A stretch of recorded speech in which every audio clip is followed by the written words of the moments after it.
হাওড়া পৌরসভার বেলগাছিয়া ভাগাড় অঞ্চলের সাধারণ মানুষেরা চরম দুর্ভোগের শিকার হচ্ছেন। এই নিয়ে প্রশাসন নির্বিকার। বর্তমানে তাদের জীবনযাপন করা প্রায় দুঃসাধ্য হয়ে পড়েছে। এই প্রতিবাদে আজ হাওড়া সদর বিজেপির উদ্যোগে হাওড়া কর্পোরেশনের ডেপুটেশন কর্মসূচি নেওয়া হয়েছে। কয়েকশো বিজেপি কর্মীর সমর্থকেরা তারা হাওড়া ময়দান থেকে মিছিল করে এসে হাওড়া কর্পোরেশনের কাছে রাস্তায় বসে পড়ে। পুলিশি ব্যবস্থা আঁটোসাঁটো রয়েছে, পুলিশের তরফ থেকে ব্যারিকেড করে রাখা হয়েছে।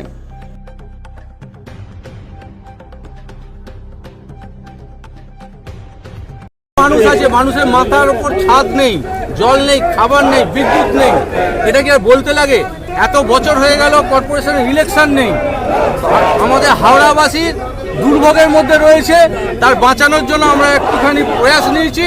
ওনাদের সাথে কথা বলবো। এক্স কাউন্সিলর আমাদের 13 নম্বর ওয়ার্ডের অনিতাজিও আছেন, আজকে উনিও কিছু বলবেন। আমরা যাচ্ছি গিয়ে ডেপুটেশন।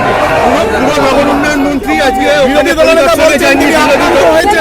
বিরোধী দলের আক্রান্ত হয়েছে। দেখুন, ওরা টার্গেটে নিয়েছে যে বিজেপির মুখ বন্ধ করো। তৃণমূল কংগ্রেস, সিপিএম, কংগ্রেস সব এক হয়ে গেছে বিজেপিকে আটকানোর জন্য। তাহলে আজকে আপনারা কি করবেন? আপনাদের কর্মসূচি কি?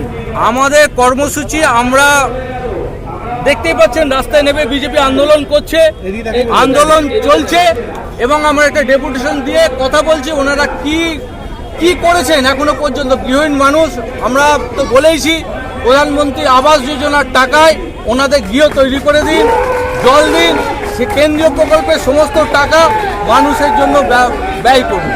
এটা নিয়ে আমরা যাচ্ছি, যে আমরা দেখি কি বলছেন ওনারা।